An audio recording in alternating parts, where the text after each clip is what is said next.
Welcome to Space to Ground. I'm Kayla LaFrance. Today we're coming to you from Space Center Houston, the official visitor center of NASA's Johnson Space Center.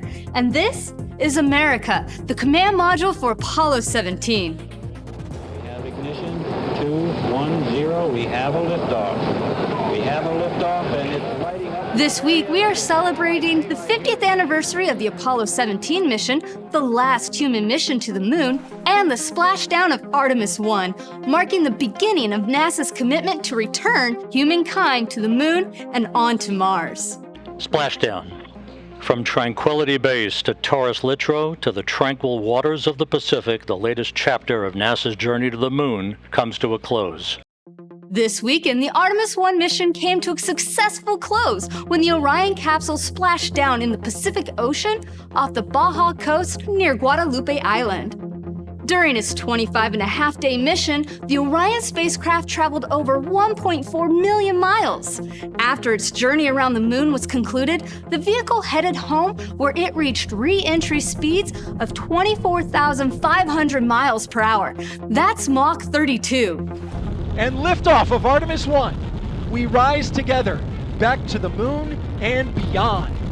Following its successful launch last month on NASA's Space Launch System rocket, Artemis 1 tested the Orion spacecraft on a rigorous mission in the extreme environment of deep space around the moon.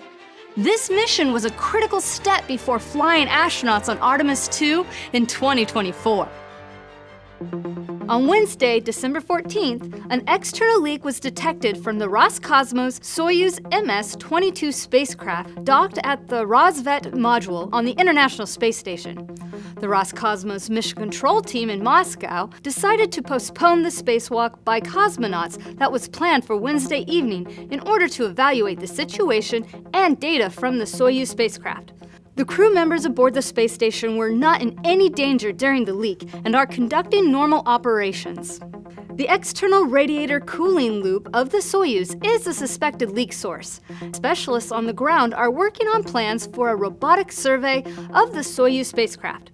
A Roscosmos spacewalk scheduled for December 21st is indefinitely postponed as the team continues its investigation of the Soyuz spacecraft.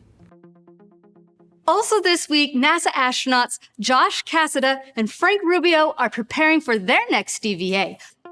The duo will exit the station's Quest airlock to install an International Space Station rollout solar array designed to augment power generation on the 4A power channel on the port truss of the orbiting laboratory.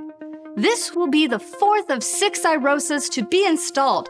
When completed, the IROSAs will increase power generation capability by up to 30%, increasing the station's total available power from 160 kilowatts to up to 215 kilowatts. Live coverage will be provided for all upcoming EVAs, so follow us on social media or head over to NASA Television, the NASA app, or the agency's website for more information and times. That's Space to Ground for this week. Thanks for watching. We'll see you next week.